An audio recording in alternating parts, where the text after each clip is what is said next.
Hello and welcome to the DM Live Show, where inspiration, innovation, and entrepreneurship take center stage. It's my joy and privilege to introduce us to our speaker today, Mr. Dickson Mushabe. Is going to be talking to us about business traps you should avoid, because we believe that as you build your dream, if your dream is to build a big business, there will be traps on the way. For those who do EZA, we have something we call traps on the way. So this time, these are called business traps you should avoid. He is the CEO of Hostelite Limited, CEO and founder of Hostelite Limited, and he has over 9 years experience in ICT, information systems, business automation, and he's also the founder of Hostelite Cyber Academy.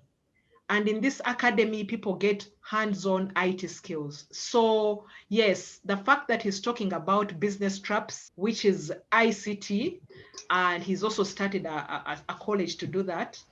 But many of us know him for the book, I Am Not Sorry for My Mistakes. He is a seasoned entrepreneur. He's a speaker. He's a lecturer. He's an influencer in the business sphere. And most recently, during COVID-19, he started a channel, a YouTube channel called The Business Mirror. And I love watching Dickson. So Dickson, I am going to also say something extra apart from what is on the script. And this is what I'm going to say. Dickson has now become one of my friends recently, since last year. I've been watching him from a distance. He's not these people that you just put on a podium and live up there. No, he is an easy to go to person. He is a humble man. He fears God. And most importantly, he's a family man. I've met his wife. When I asked Dickson, do you mind speaking to the ladies and the gentlemen on the call about business traps to avoid? He did not even hesitate. He just asked me, name the date and the time, I'll be there. So Dickson, allow me introduce you to the ladies and the gentlemen, and also thank you for accepting to speak to us and give you the floor. Dickson, you're most welcome. Over to you, Dickson, to first of all, say whatever is on your heart, everything that you feel is on your heart. Dickson, you're getting so many hand claps. Say everything on your heart, and then we'll go to the formal stuff. So feel free. This is a beautiful home. Feel at Pillars, feel at Winpreneurs. Thank you. Over to you. All right. Thank you so much, Charity. Welcome. And everyone who is on the call. I am glad and excited to be here. It's a wonderful evening. Charity, sorry about the electricity, but at least I'm glad we are here. We are here. Let's do this. Yeah, let's do it, guys. Let's do it. Amen. I'd like us to just type something on your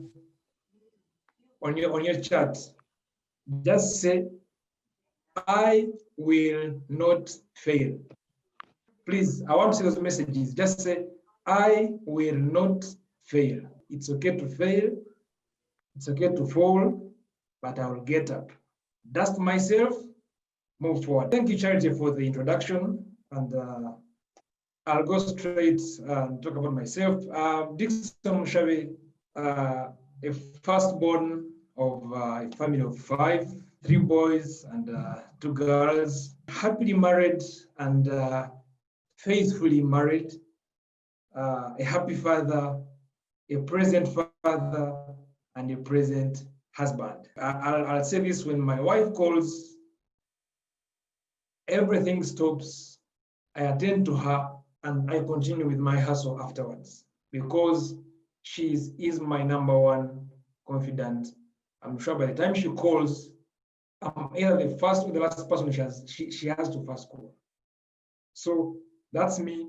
In a nutshell, a family man, a business hustler, someone who has made mistakes in business, and is not ashamed to talk about them. Starting Growing up in a family of five, my father was a serious businessman, a wonderful, serious businessman.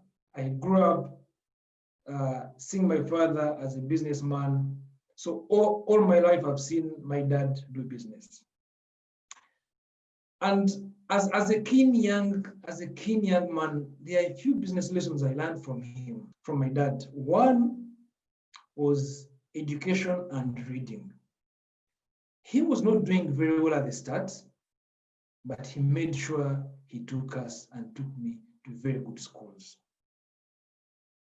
And I think it was Harry S. Truman who said that all readers are leaders,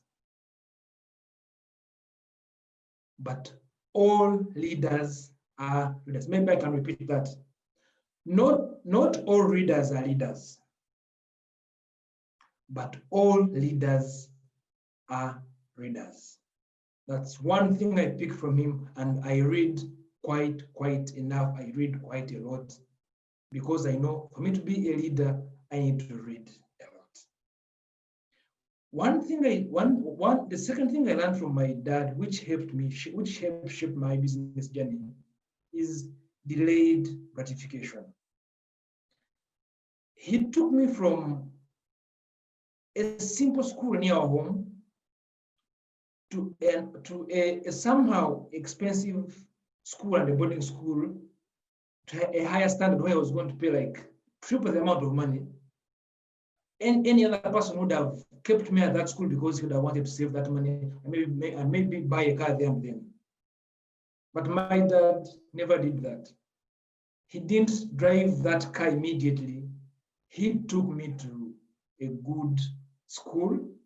And actually, the school where I was before, they complained that, why are you taking him away? But he had to bite the bullet and take me to a good school. That means he valued education, and two, he didn't gratify himself so quickly. He had to take the pain a bit and take me to somehow good school. Well, it was still a village school, but at least better than where I was. Now, I'll just move fast forward. Grew up with my dad. As a businessman. Now, fast forward. Let me take you to senior 4. I mean, my A level. A level, I went to Oliver. Sorry, Oliver. I went to Ontario School in Imbara, one of the best schools in Imbara. When all went well. That school was good. It introduced me to the nice vibe by the school. There was a lot of freedom, But there was this one thing that made me set a goal and a dream. When we were in Ontario, there are these guys who used to come from Kampala. Man, the guys had pomp. The guys were feeling nice. The guys would mention to us, the other day I was at Pioneer Mall. So first, I was at National Stadium. First, you'd think like Pioneer Mall is like heaven. So I was like, no, I must go to Kampala. I must go to Kampala. I was in Mbara, in my O level, said in A level, let me try and convince my dad to take me to Kampala. And to add even something, whenever they would come to school, they would come in their buses. Whenever they would go back to whenever it was about to reach end of term, they would organize transport. Then they would go in their buses, singing, all that pomp and nice feeling of guys going back to Kampala. We used to call them Entejeka, that is Entebbe, Kampala, and Jinja. It was a nice feeling that I said, no, I cannot stay in Mbara for the next level of class. Let me go to Kampala. So I asked my dad, Daddy, can you, that was a goal I set, and I requested him that I'd like you to take me to a school in Kampala. And it didn't take him a minute to tell me, what, let's plan to go. Let's plan and go. Next week, we look for a place for a school when it's still early. Now, remember, My dad, I didn't tell you, but my dad was a trader in cows.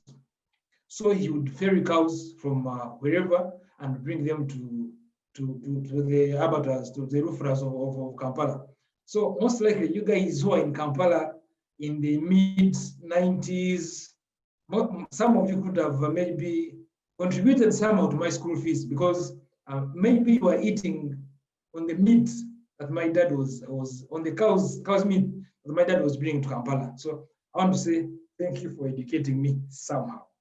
But you see, I asked my dad to bring me to Kampala, and he said, fine. So now, you can guess how I came. Don't think he got me a special hire, saying, Dickson, get a special hire, we go to Kampala. No, when he said, let's go, he said, next week I'm taking cows, let's go. So guess how I came to Kampala? I came with the cows. I came on the truck with the cows.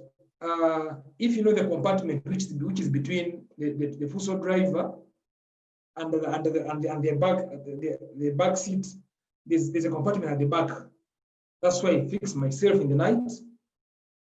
In the night, because they used to travel at night. That's why I fixed myself in the night to Kampala. Now, there's an interesting bit that it was actually welcome to Buganda. When we reached somewhere in Kayabwe, we about 11 p.m. we had a stopover to have supper. Now, as we're having dinner, as everyone was ordering, had people order, give me cow, give me peas, beans, matoke. So I, like in a village, I asked, what's cow? Everyone laughed at me. But how can I not be knowing cow? Of all things you don't know, you don't know cow, and indeed I didn't know it. So it made me realize that, by the Dickson, you've now reached a zone where you're not used to. It's a new zone. You don't know the language. So that laughter, to me, it could have been mockery, but to me it was a learning. It was a learning and a warning call. Dickson, you must quickly acclimatize or learn this language, or as in basically, if you're to do business or if you're to blend properly, you must learn this language. Fast forward, went to my auntie's place, and finally we got a place at Mengo for my A level. Fast forward, did A level well, went well. I got marks for government sponsorship at university. Now, my entrepreneurship journey started in my vacation. I made I told a very big lie, and they caught me. I was so ashamed, but it helped me shape my journey. Now, when we had finished our senior six, I went away in December. I went home. Immediately, I told my dad that I'm supposed to go back to Makerere to go back to Makerere to fill forms. Remember, can you imagine? It was January. We were supposed to go to university, like in I think August. But I told him January. But the reason I was telling him to January because I wanted to go and look for a job, to go and make money. That's why I was. That's why I asked my dad. So thankfully, he allowed me. Said it's okay. Go and fill the forms. He gave me money. So now I came to my auntie's place and told her I want a job because I wanted to look for money. I had an urge for making money. That's what was driving me. But it all happened. I was telling my dad we were filling forms. I didn't know that I was talking with my aunt, telling her, Dickson. He said, actually, I'm sorry, I'm trying to look for a job for Dickson, but I can't get it. I'm still trying. And the manager was like, but please, wait. This guy told me he's at Mackay looking for what? Filling forms. So I called my dad the following day in the morning, giving him the usual lies. We're filling forms, they are too long, those days when we used to ask money for photosynthesis, for trips, training trips, but he told me, stop lying to me. Even the money you're using to lie to me now is mine, airtime is mine, I gave you my money, please, don't call me again. Guys, I really froze in my own sweat. I just decided, I had no other option but to go back home. To face my dad, whose man had eaten, who have been lying all this long, but I had nothing to do. I just went, asked for forgiveness. But he told me one thing. He said, you know what, Dickson? I found he had just paid guys who had made for him bricks in the village. He said, you see the soil you stepped on going to Kampala? You see the guys have just paid here? The money they made is from this soil. They just made me bricks. The soil you stepped on going to Kampala is the man of parables. The soil you stepped on going to Kampala is the same soil I've used.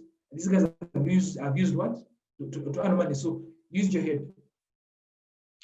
So in my mind, I stepped on money from home to Kampala, and the money was in the soil. So I quickly tried to figure out, how do I do this? So I asked him, you know what, Dad, I'm sorry, forgive me. He forgave me. He said, just give me a piece of land so that I plant something at the city at least. Now, that's where my journey started. That was my very first mistake. It was a very dry season. He gave me land, but I planted tomatoes. Now, they started drying when they were just sprouting, starting to grow. So now I realized I planted in the wrong season. Yeah, because all farmers know the seasons. I didn't know any season, so I just planted outside the season. So that was one mistake. But I made sure I fetched water, guys. I fetched water the entire season. I don't know if you see my barrel. I don't know if it's the source, but I fetched water.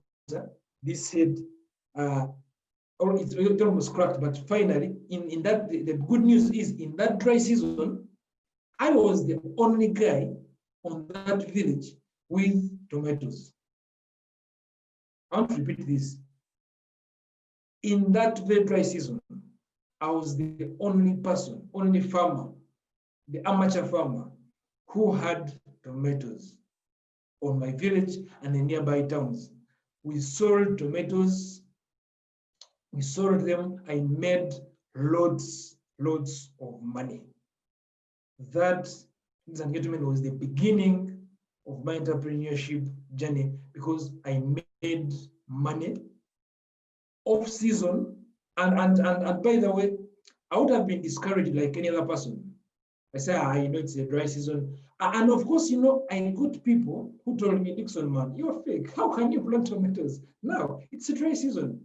So even I have seen some people are starting business. So as you start a business, there are going to be those negative voices. They are always going to be there. So if you like to believe with me today, you can still plant outside the season, but with more effort, and just by closing your ears to the naysayers, because they are always going to be there.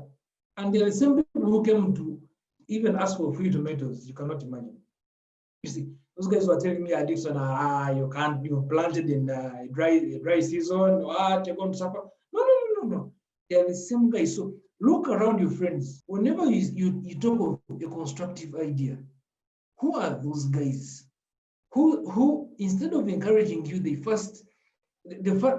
actually, before even they digest what you're saying, their first answer is, it can't work.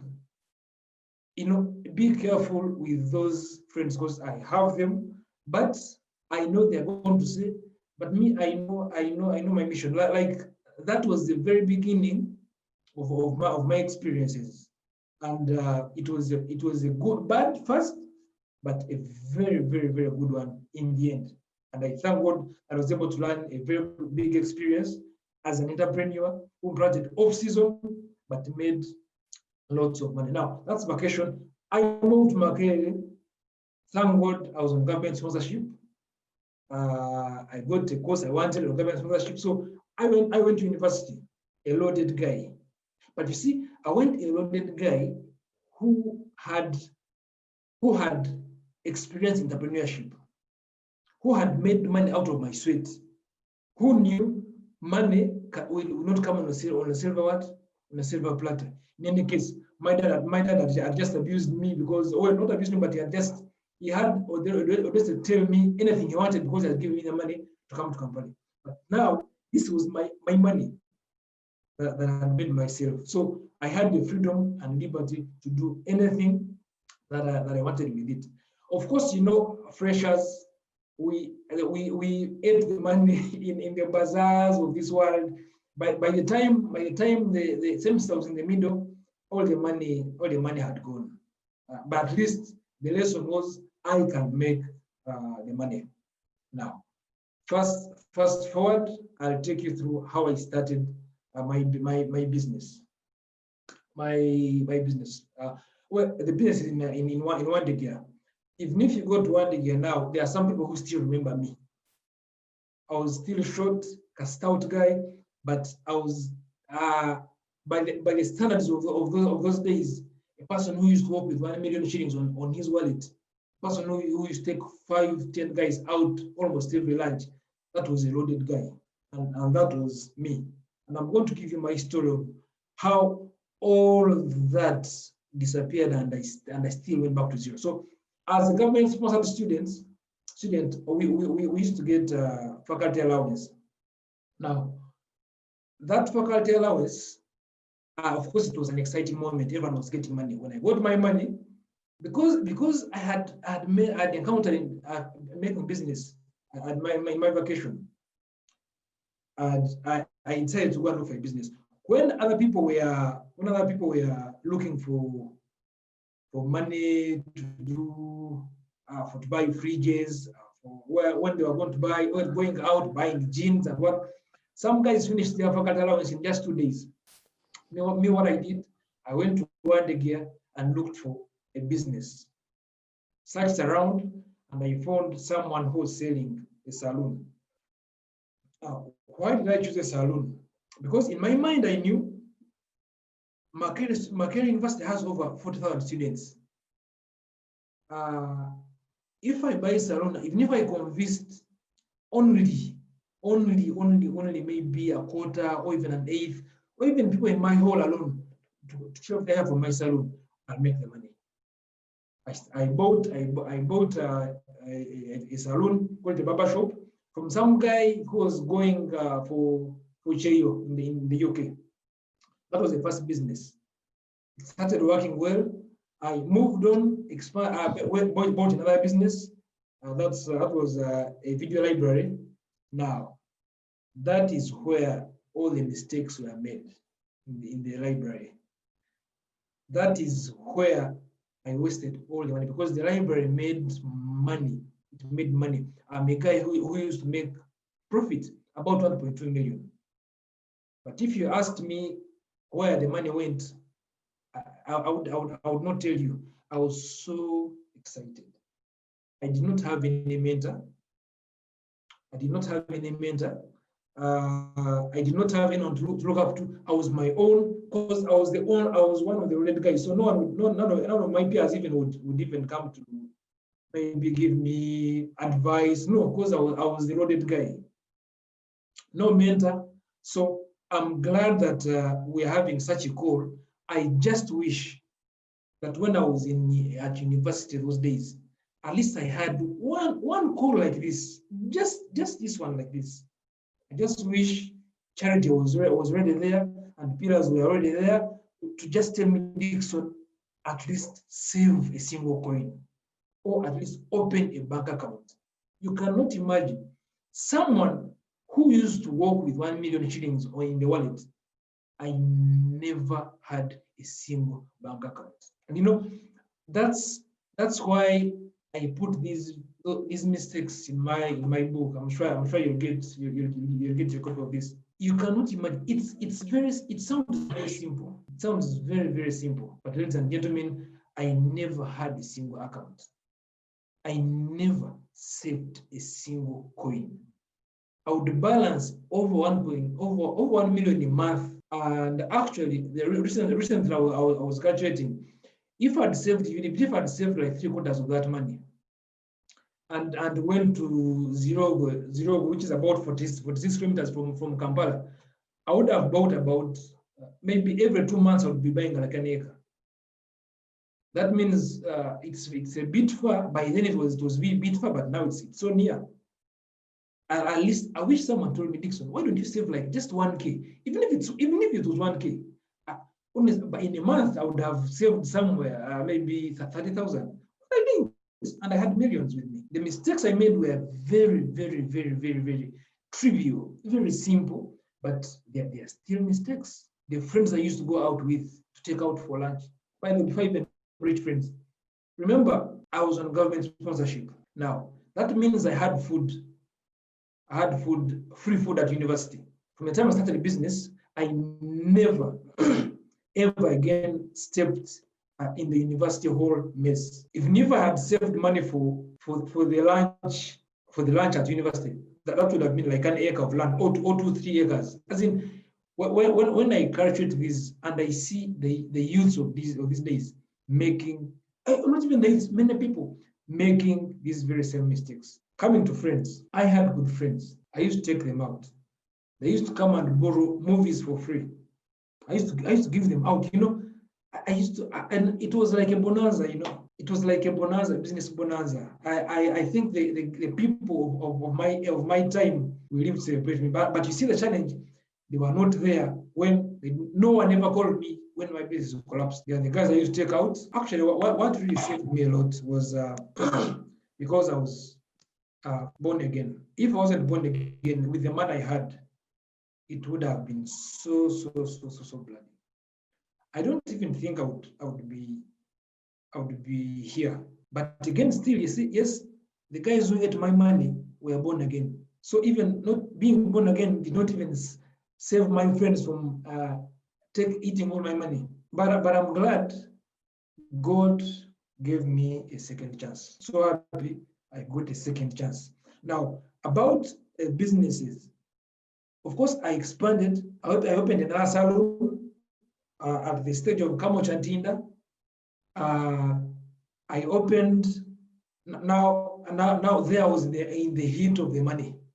Now, I also opened another video library in Nankulabi, opposite Mengo Secondary School. Now, this is a critical point I like us to understand, because I went to Nankulabi.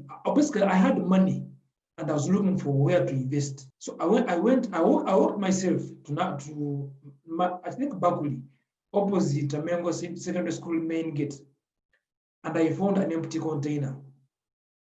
I said, now this one, I can put a video library, and maybe the students from Mengo can always come and do what? And borrow movies. So finding an empty container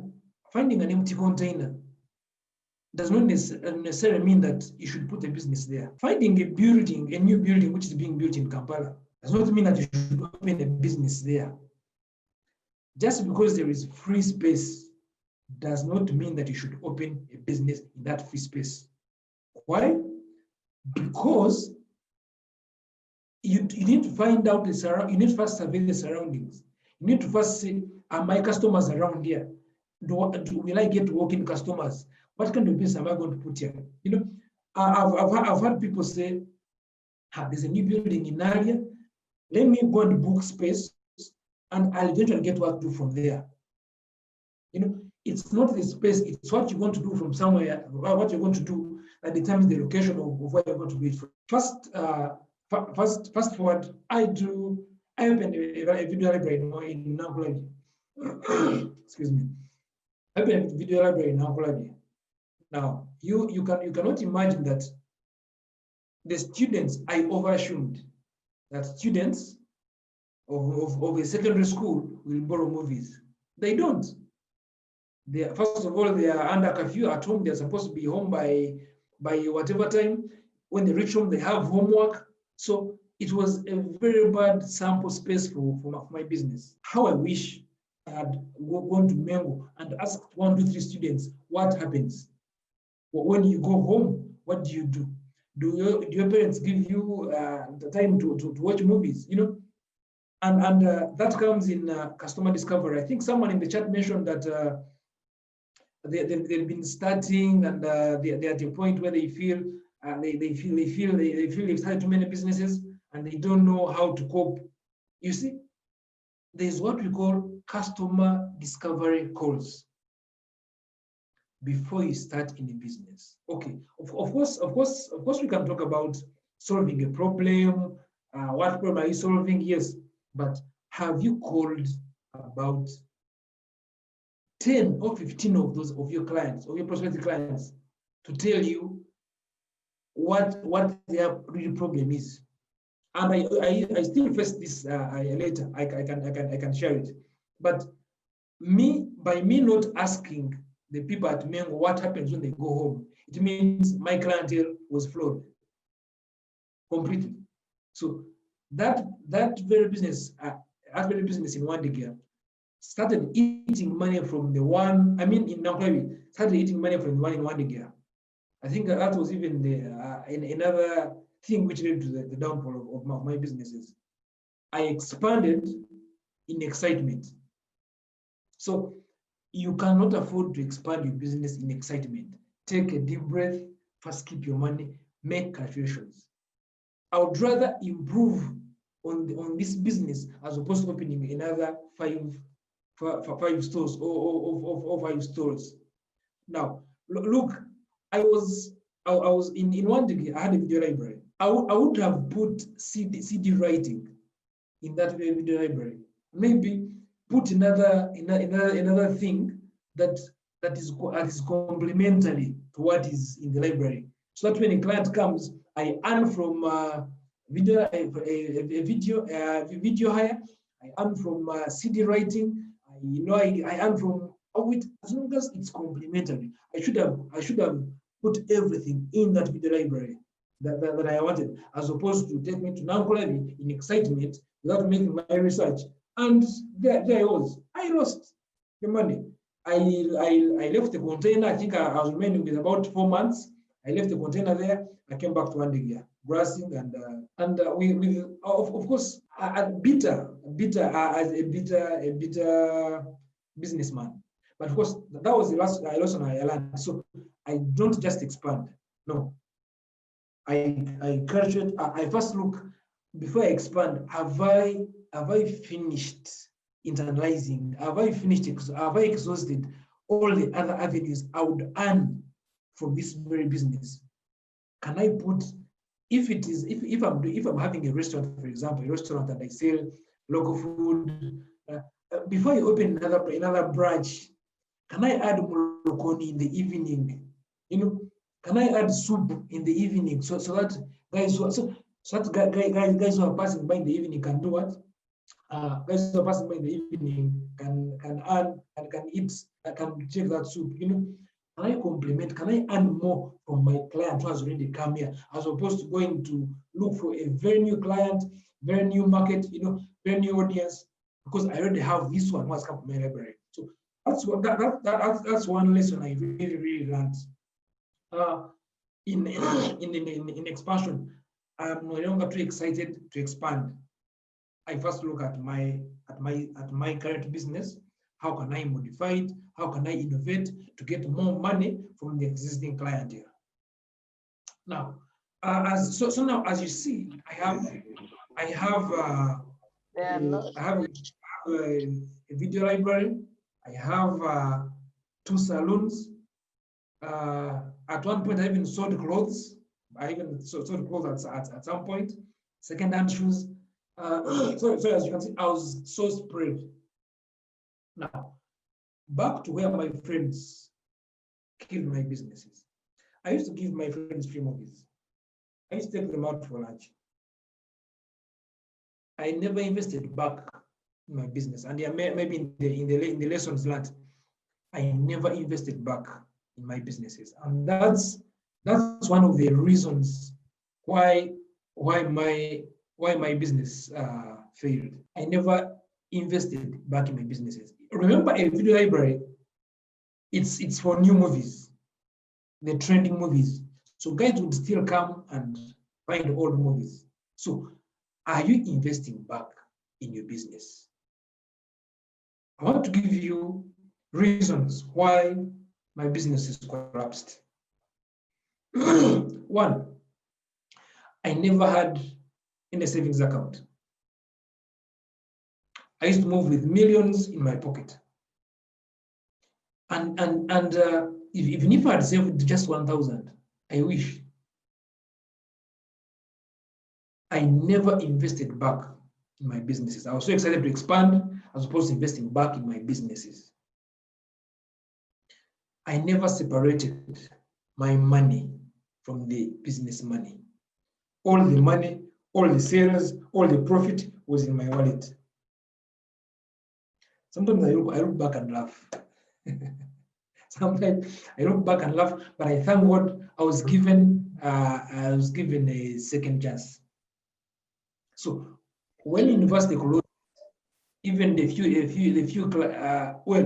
people over here, we finished university. So now the people who knew my video library did what? They closed. I mean, they all went home.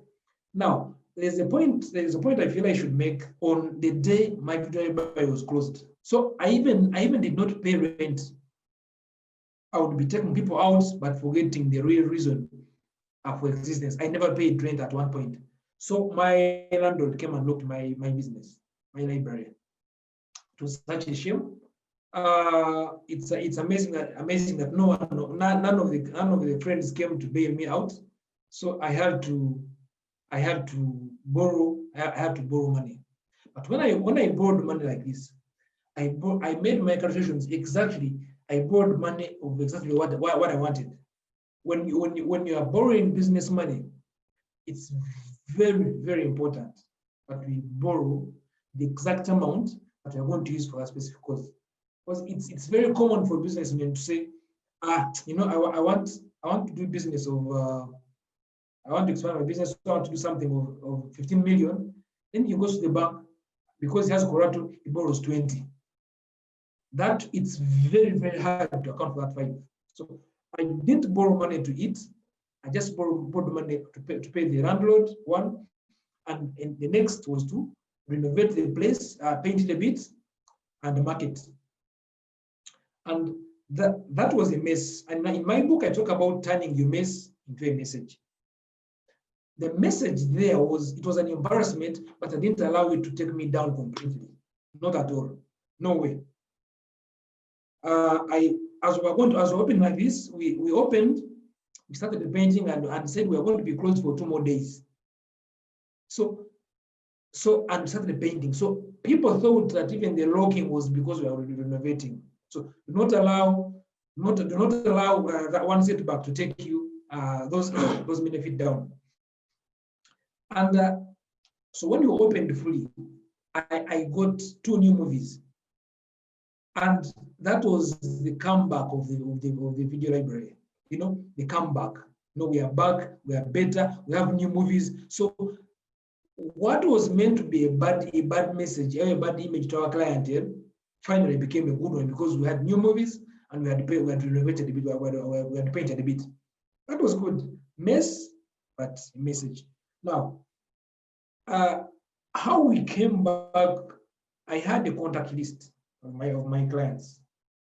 I called them almost one by one, tell them that, movies are back. So do you have a contact list of your clients? Can you call one to find out even how they are doing in COVID? Or have you called any? Or you call them, or we tend to call them only when we are demanding money. This is a relationship. It's a relationship. I'll tell you along the way how a client of mine refused to leave me. That's in Hostelite.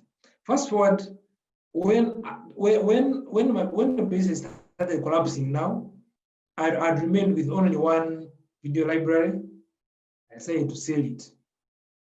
And on selling it, I think that's about, less than 1 million shillings on goodwill. And that's the money I used to start Hostelite. And you see, starting Hostelite was after the mistakes. So now I was no longer excited at all. So and now I'd like to give you one quotation, and it's by, I think you know this gentleman. It's called Henry Ford. Henry Ford says, failure is simply an opportunity to begin again, but this time more intelligently. So have you failed? Yes. Just say, thank God I have an opportunity to begin again, but this time more intelligently. As long as you don't repeat the very mistakes that made you fall, trust me, you will be better. Now, I start Hostelite as a one-man company.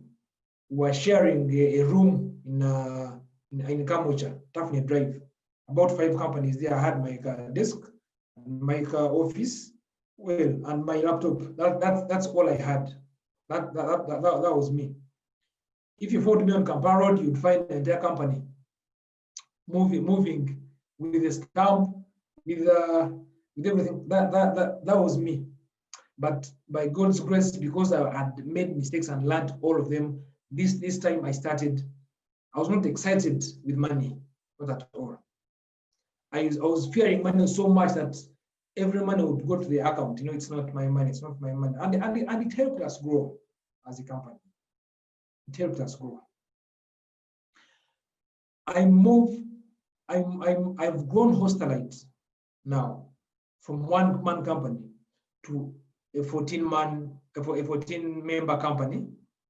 Now, for an IT firm, if there's an IT specialist, you can testify that an IT firm which has 14 members is likely equivalent to a textile industry or a textile firm which has over 2,000 members because one staff of an IT company can support over 200 clients, just one support staff.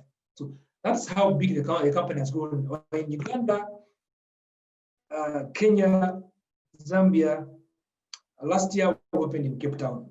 That's how the company has grown. But I was clinging on to the Henry Ford saying that failure is simply an opportunity to begin again.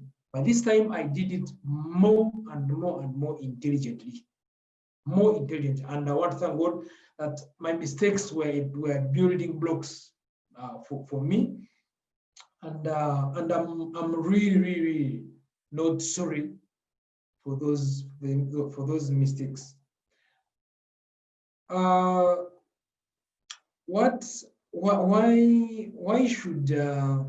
Why should you know about my story?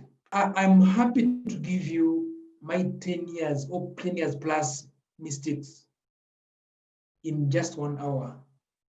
So that if you're starting today, you don't repeat those mistakes. In front there, we can talk about partnerships, how to get a good partner when you're starting, But at least my desire is to enable startups appreciate and embrace their mistakes, improve, and fully live beyond their 5th birthday.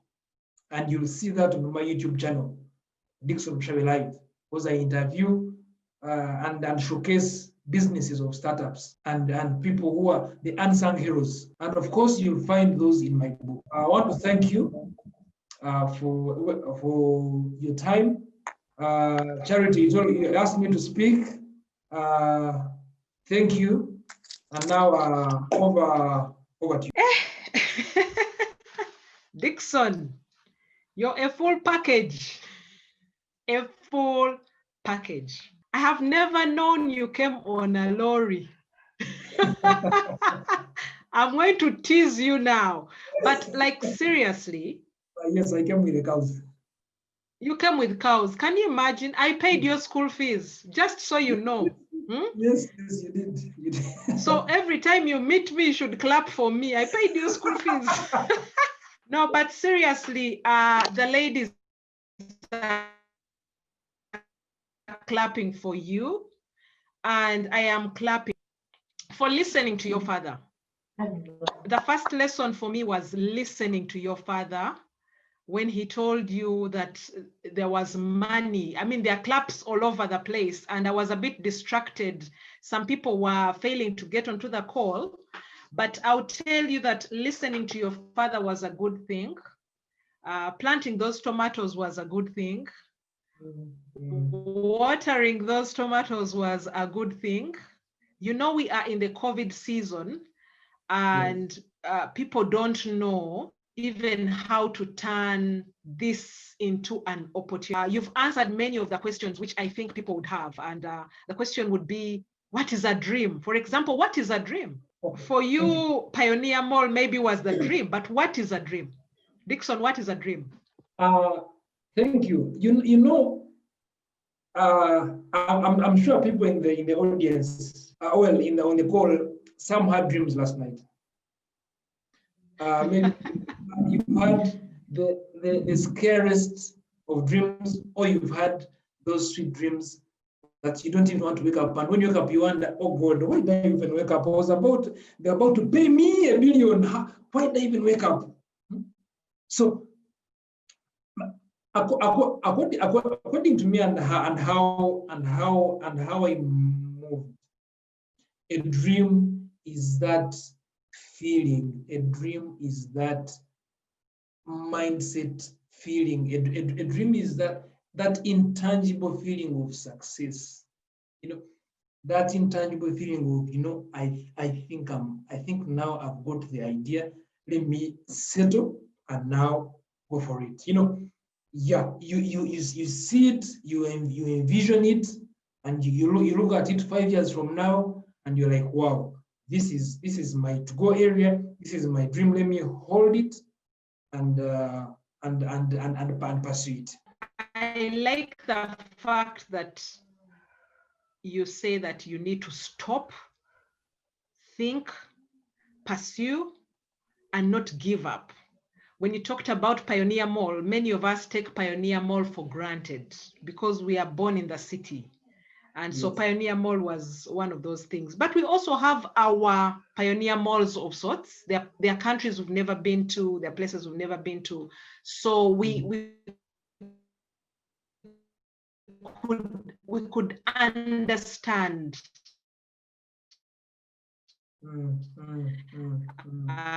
where the Pioneer Mall, Daniel Chaudhry, who said that for him, I'm going to Kampala. It was like Kampala is the ultimate prize. So ladies, I want to remind us, find your Kampala. What is that one thing that will keep you awake at night? I have found mine. It keeps me awake. It wakes me up every single day. And I push myself every single day to build my network. So find that dream. Dickson, I want to ask you something. And ladies, with time, I'm going to actually open up and ask you to ask your questions. The year has been very difficult for some people.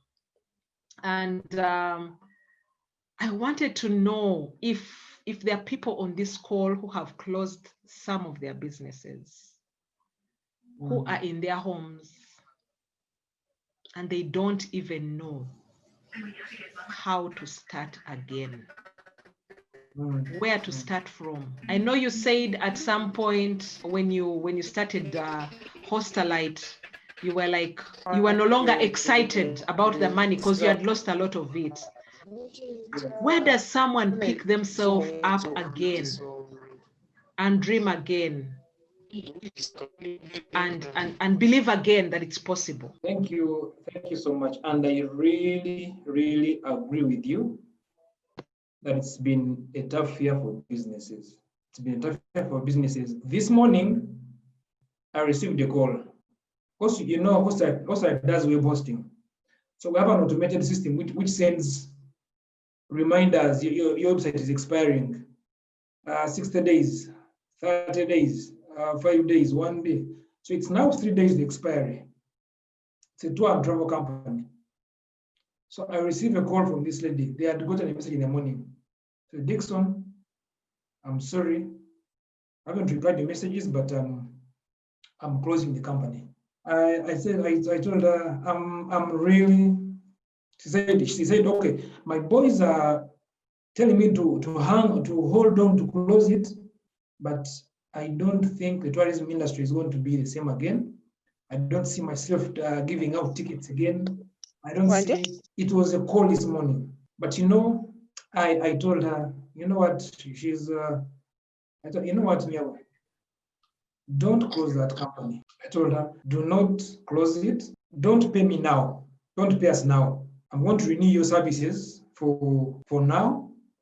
You're not going to get any reminders from us, but whichever money you get along the way, whether it's 1,000, whether 10,000, whether 5,000, just send it until you finish your bill. Don't be under pressure, but please do not close your company, because I know the tourism industry is going to innovate. Maybe you'll have e-conferences, maybe you'll have e-something, but please, that can only find you when you're open. When you're closing, the e-business will not find you there. Your inquiries are going to go away. So I told her, do as much as possible not to close. And I want to help you not to close. Keep the website up and running for the next year. So how I wish every service provider would think in that direction. Somehow, because we are all in the bad times. I'm sorry for those who are closing businesses.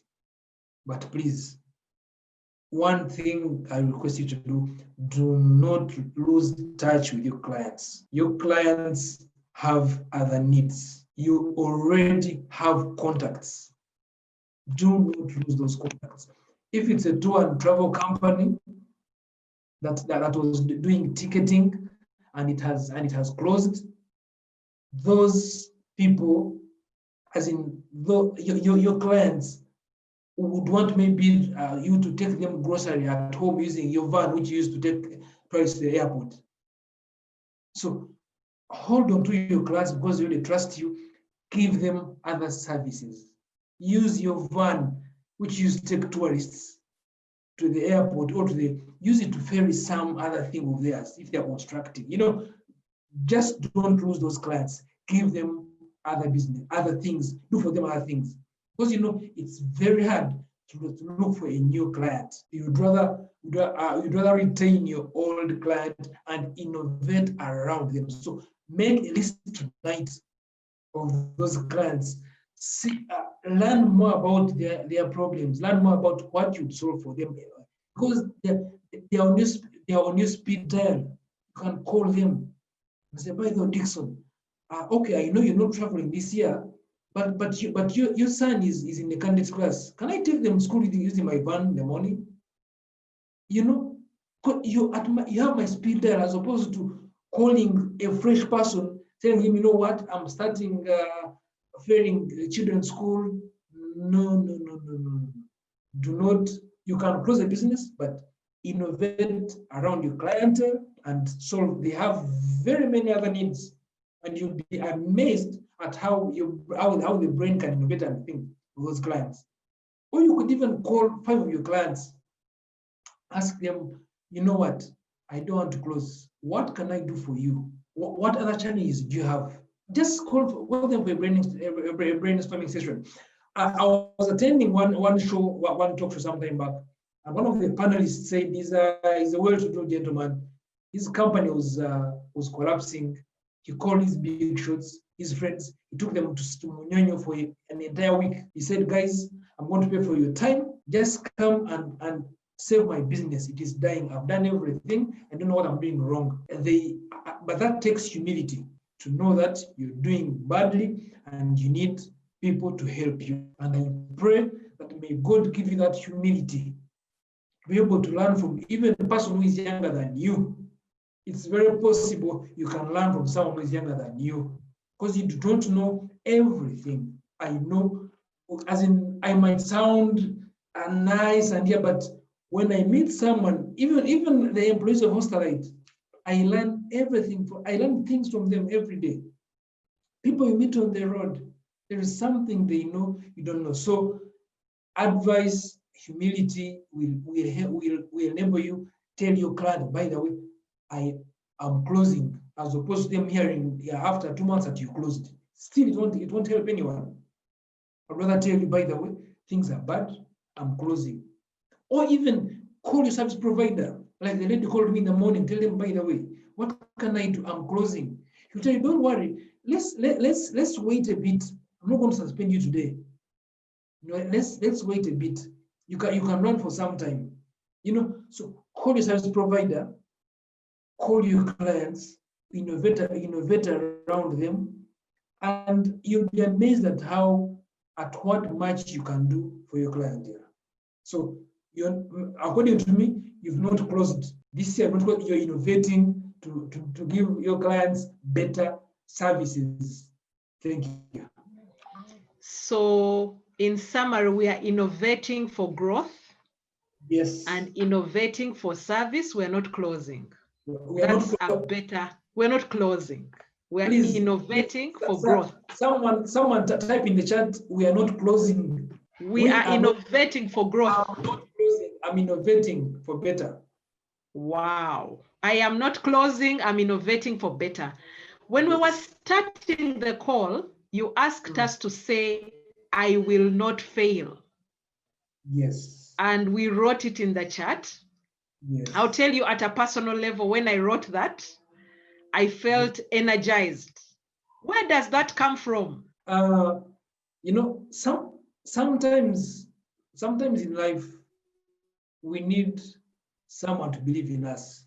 At one point in life, we need someone to believe in us. And because I think every business person needs the energizer. Yes. Please don't die alone. Don't die alone. You need energy from someone. You need energy from a friend. Call a friend, confide in them. You live a better person. Don't die in your room and on your computer alone. No. You need to talk to someone. Talk to someone, you'll be helped. I'm telling you. But again, it takes humility. Yes. It takes humility to understand that I'm not in a good position to help myself. Let me reach out to Charity, whether she loves or not, but I've told her. The earth problem is solved. And I want to relate to family. You see, you can be at a party, at a family party, and your child moves. Your child moves from the other corner to come and tell you something. They've passed aunties, uncles, singers, and even they've passed daddy, but they've come to mommy. You see, why? Because they feel confident and want to be vulnerable. And the moment you say, no, talk to daddy, you've lost them. Wow. The moment you say, go and talk to auntie, you've lost them. Because they passed them to come to you. You are seeing them. So attend to them. And even if they come the second time, attend to them. As in, attend to them. Because they feel vulnerable, feel okay with you. The moment you send them to another person, you've lost them. Thank you, Dickson. Dickson, I love your humility. I love how easy your examples are, because you've walked this path for a very long time. Ladies, if you have any questions, and gentlemen, feel free to put it in the chat room. But could you kindly share 2 or 3 nuggets of how one can expand? You've told us that you started from a small room in Kamocha, and today, by the grace of God, you are in Uganda, you are in Kenya, you are in Zambia, you are in Cape Town. How does somebody expand without pressure or excitement, without that whole pressure or excitement, but step into expansion and remain humble, remain speaking to the charities of this world? Yes. Yeah. Thank you. That's a wonderful question, and it comes up, and I've encountered it also. Well, my first mistake was in expansion. I went to Wandigia, to Nampulavi, and lost an entire business. So I wouldn't love my goal to be expansion, but I need to set parameters upon which I'm going to expand. Let me break it down for you. If I'm going to expand to Kenya, I must have a working and functional model in Uganda, so that I just replicate it in Kenya. That means I will not spend time in Kenya. No, I'll make sure Uganda is perfect. It's a functional model.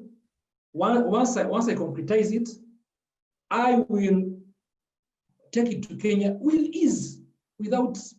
So I don't want to go to Kenya and I just think, what do I do? What do I do? How do I do this? No, I just pick. Of course, I know environments are different, but the basics don't change. The basic business models will not change. So expansion is good, but first have a model that is working in your locality or in your area, where you have strength. Then now move, once it works, now move to another area, the same model. Maybe I didn't tell you that I'm no longer in active management of hostelites. No longer. That's why you see, by God's grace, after 10 years, really, you don't find me looking at petty cash, how much have you bought, how much. No.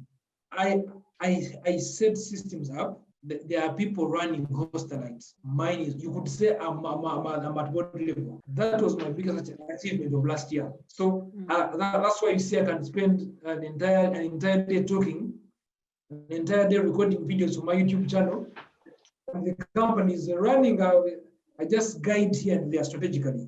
But to reach there, and this model I can replicate it anywhere else I want, because I have the controls. I know where to turn. I know where systems are. So don't just expand for the sake of it. And it's not a competition. We're in 5 countries. When your company is in Uganda is struggling, why would you post that you're in 5 countries?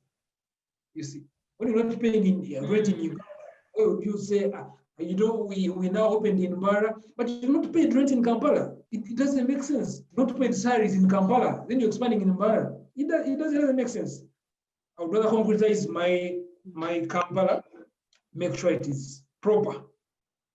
Then now I go to Mbara, I go to Kampala, I go to Kasese, Bundiwijo, or even outside Uganda, Arua. But when I know the base is so firm. Thank you. We've understood the point.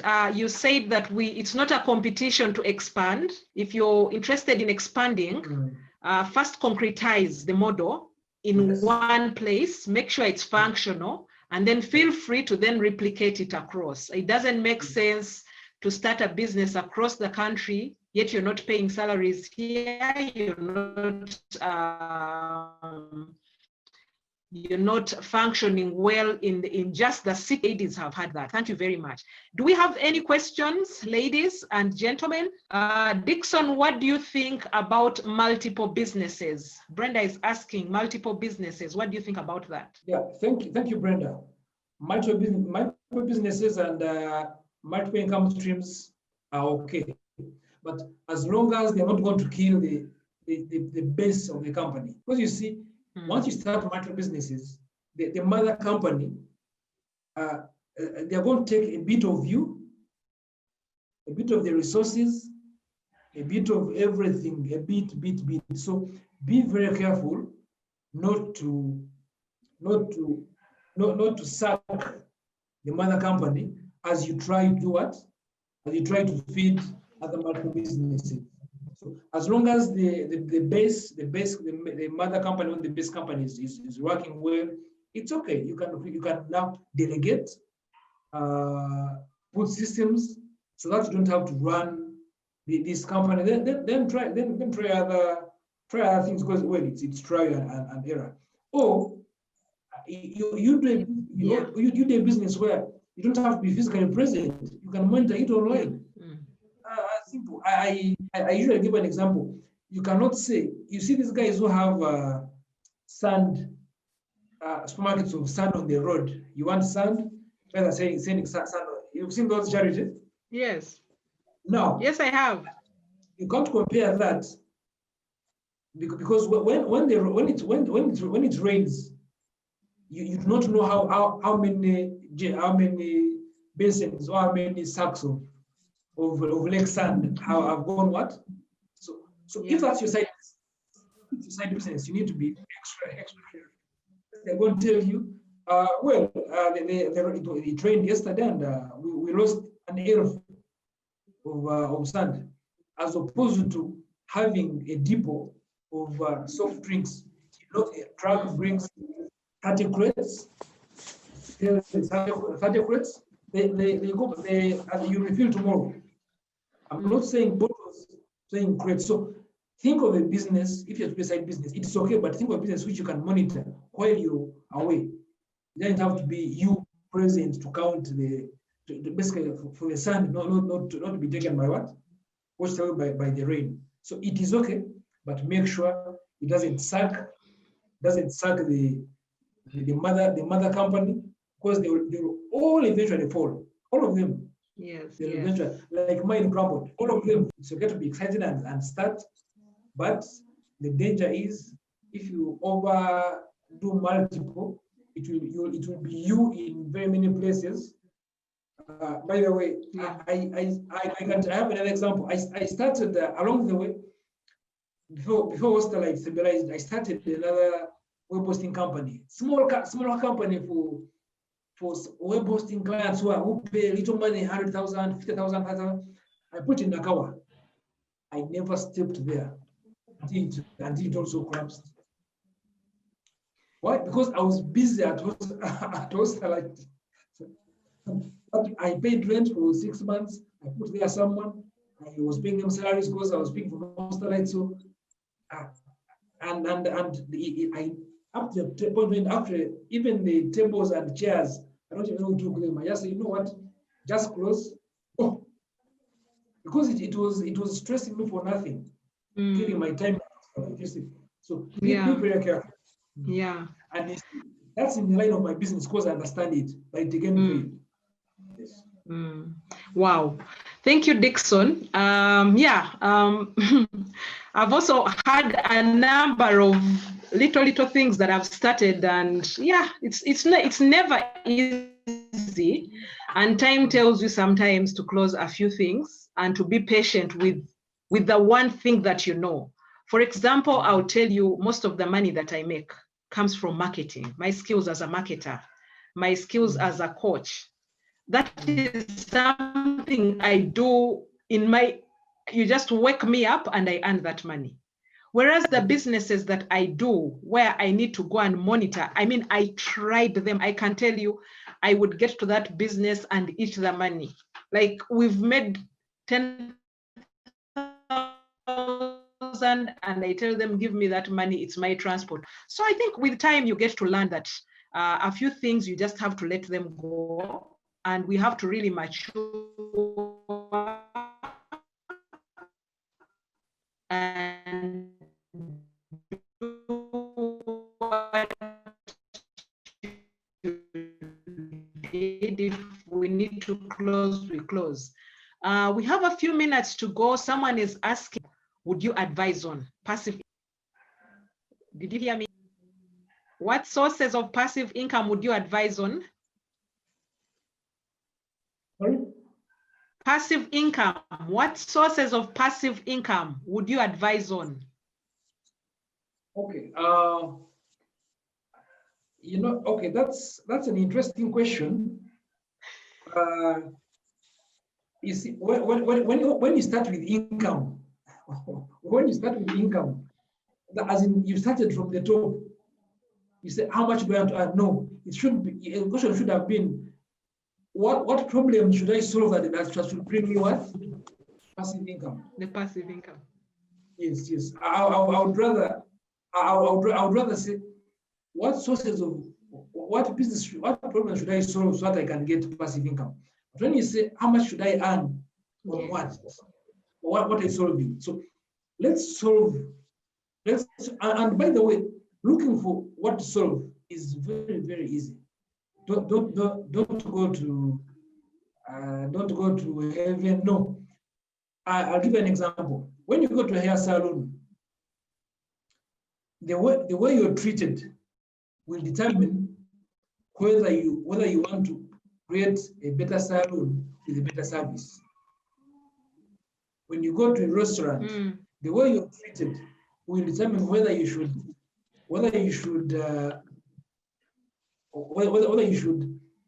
start a salon or a mobile salon to find you home.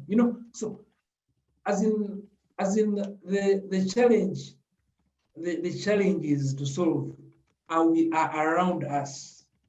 That's why you see we innovate. We innovate. Right now, I'm talking from a studio in Alia, which I put up a few weeks ago. You know why I set up this studio? Because for my YouTube channel, I went to a hotel to interview one of my guests. They asked me for lots of money. I told them, but guys, I'm here for 1 hour. This money is too much. So if I have 100 guests in the next 2 months, how much money am I going to pay this hotel? Whereas I said, you know what? No, let me go and put this. I soundproof a room at Toaster Lighthouse in Alia. I soundproof a room, and I make it my my studio, my office. So here I am. I'm able to interview guys in Cape Town. I have one guy interviewed in Cape Town. He has a company which ships things to Uganda. So as in the opportunities are endless, but I had to first be convinced by a hotel for me to think of setting up a studio for my own self. And by the way, it's open. If you have a webinar, you want to have a webinar, you can still come here because the environment quiet, good lighting, sleeping improved, fast internet, and you have a webinar. So that's a stream of income, but it came from what? It came from an inconvenience at the hotel. Yes. Thank you, Dickson. Wow, I have practically enjoyed this session. I would like to give Julie a chance to say something, then I'll come back to close. But I've enjoyed the session. You have shared your life lessons with us. I've enjoyed the fact that you speak from a heart of experience and you give lessons that are practical. They're not so far from us. I'll just share one from Brian, who happens to be on the call. So Brian does honey, and during this season of COVID, he's been selling a lot of honey and propolis as one of the products that people use to help build their immunity. So what he did is he also got to research and found out that chia seeds is another product that he can start to add to his products. So I want to encourage the ladies here and the gentlemen that sometimes the expansion that you need should actually remain in your line. Dickson, we've not talked about cinnamon, for example.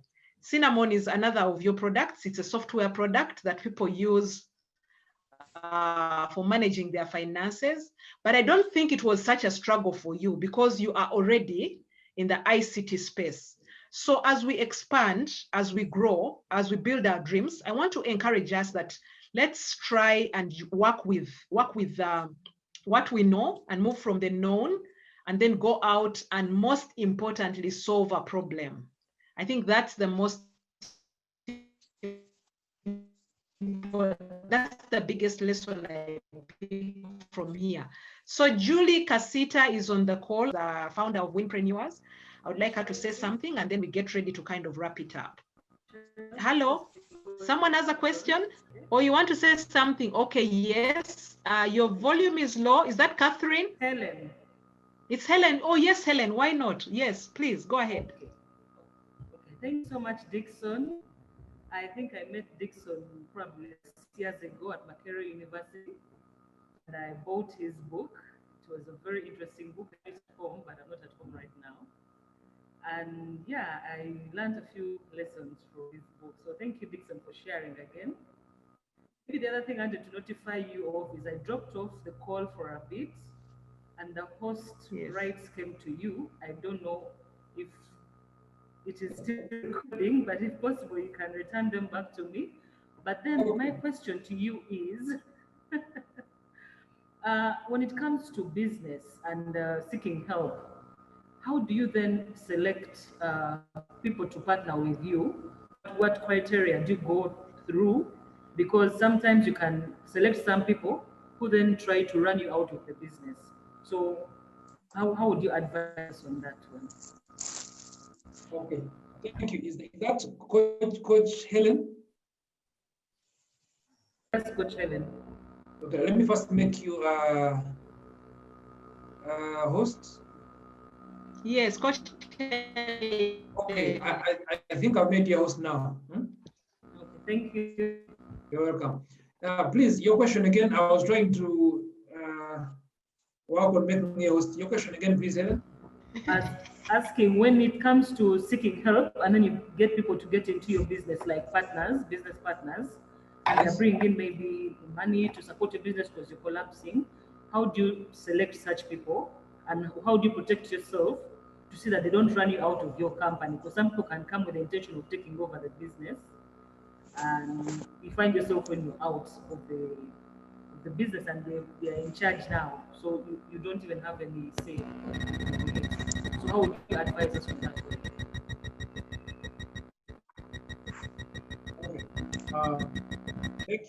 Thank you so much, Helen, for that question. I have a live example because someone wanted to steal my business. We started another business sometime back before Hostelite. There was another small business. It was actually a directory. So now we got this guy who says, give me 25%. We're still young, and he says, I'm going to give you an office, come and sit here. You want to pay rent? Give me 25%. We said, okay, let's start and see. So now we reached the point where we wanted money. So because we were two and he was one, we reached the point where we wanted money.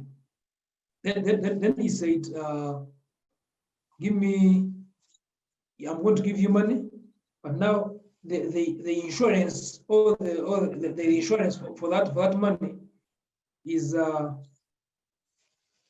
25%. Like, come on, what? So this guy is one. We are one. Of course, we are a startup. We want to pay this money, so he will take what? He have 50%. Automatically becomes a majority shareholder. We did not take him up because we saw his intentions were to give us that little money, frustrate us, and do what, and eventually take the whatever, take the business. So you need to be very, very careful when selecting partners. And the biggest challenge I find is the guys who bring money think they are more important than you who need to bring money. Look out for those guys. They are not good. Look out for them. Not good, because money alone cannot run a business. Inheritance in the hands of a poor manager, buildings will be sold. I know in no minute a multi-billion empire collapses because it's in the hands of a poor manager. So just because you brought your money does not mean that you what? That you're more superior than me. No, we need each other. Okay. Take your money and do whatever with it. Okay, go with it and do whatever you want to do with it. Take it to the office. Let it email your clients. Let it have that office ambience. Money cannot do that. You need a human figure. And you see, the sweat equity, which we never ever tend to quantify, is critical in business. If I were to do business with you, for example, Coachella, and you told me, you know what, I'm good at marketing, I'm good at PR, I'm good at I will say, okay, I will know that's my weakness, and I'm paying for my weakness. That's why I'm giving you money. So a guy who comes saying, because I brought money, I'll take 70%. I have another example. but we don't have time. A person who says, I brought money, so I'll take 70%, please. Outright, they don't value you. They value their money, as if their money can send emails. You see, as if their money can have that feeling that you give to the company, the face of the company. You know, money cannot buy all those things. So when someone comes saying, because I brought my money, 70%, run. Actually, in most cases, when we need money, when we think we need money, in most cases, it's not money that we need. In most cases, when we think we need money, it's not money that we need because we had it at some point. Where did it go? So before you even look for a partner to give you money, look around, what went wrong? You had money, where did it go? Even if this partner comes in, will this money still stay, or you're going to still waste it, and then you look for another partner. So that's when you find your company is sold. You have 20% shares, and the guys who had money have 80%, and you're out. You see? So be very careful for guys who do not take into account that your PR alone can bring you billions as opposed to the 1 million is going to bring. So they must value your equity, your sweat. I have an example, but we don't have time. Thank you.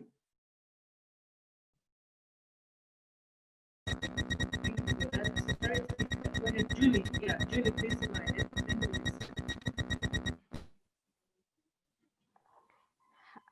Hello. Thank you so much, Dickson, for today's engagement. Charity already, I think, introduced me. I'm privileged to host this together with Charity as pillars in the palace and winpreneurs. My name is Juliet Casita. I have the opportunity of leading the team at Winpreneurs Uganda. Winpreneurs Uganda is a collaborative community platform. We basically inspire and empower women to be able to unleash their entrepreneurial potential. We believe in having women that would be able to promote an environment of quality jobs, and be able to also participate in the poverty alleviation in this country. So we basically just provide a system to all women who would like to venture into entrepreneurship. We do this through workshops like this, where we've hosted you, mentorship programs, networking opportunities, and just ensure that women gain access to such business advisory, financial inclusion, and even seed capital for them to actually expand their businesses. That is who I am, Juliet Casita. I'm so privileged to have been a part of this session. There are lots and lots of things that you shared, but I wanted to share a story of how I also met Dickson. I met Dickson many years ago. I'll not even mention, but I met Dickson when I worked in one of the banks as a little small girl, and I was reporting to Dickson's wife. So Dickson might not even have noticed, but as he was speaking, when he spoke about family and Doreen, you guys, what he said is not a lie. As young girls, we watched Dickson come to the behind parking lot. You remember Kampala Road? And he would come to pick the wife in the late nights, you know, when the banks are closing, and then he would pick the wife and then they would go over. And the rest of us, the small girls, would be like, okay, now we are benchmarking on the Prince Charmings, what they should be able to do. So Dickson, that was off today's topic, but just to thank you and allude to the fact that you walk the talk. What you're saying is something that we've actually observed and seen, and please keep that up. I'm someone who is passionate about entrepreneurship, like they mentioned, away from winpreneurs. I happen to train entrepreneurs. So as you are sharing today, I was able to relate with all the mistakes. We too have made mistakes. Some of the mistakes I've made in business are similar to what Dickson has alluded. I read your books, I follow your blogs, and all these things that you're basically bringing over are things that Some people have noticed, or some people have walked the journey, and many times they think this is it. I like the fact that when you brought out the quote from Henry Ford, that failure is an opportunity to fail again. But you see, this time with magezi, not foi. With intelligence. I mean, last time I made that mistake of not having a savings account or not splitting my business money from personal money. What is it that this time I should be able to? So we just want to give a vote of thanks at Dickson from the team at Pillars, and then the team at Winpreneurs. Thank you for blessing us with the knowledge that you just brought before us this evening in the areas of innovation. Those are things that we've always been talking to the women about. How can we bring creativity even in the products that we have? You reminded us about customer discovery, which has been the cry on this team, profiling our customers, getting to know what is the need out there. We are not just coming with assumptions, making research. What is that need out there? Do we know our customer? You mentioned customer relationship. You cannot relate with your customer when you have not profiled them, when you don't know their needs, when you don't even know what their needs. Sometimes we know their needs 20 years ago. Do you know their next needs? Are you placing yourself to get in that line where you know this is going to be Charity's need in the next 1 year or even after COVID? I found that really, really pertinent, and I want to encourage the business people on this platform to make use of us. Thank you for reminding us about building teams. Startups have a challenge of being me, I, and myself. You know, the me analogy in business. You're the business development partner, you're the accountant, you're the salesman, and all those other things.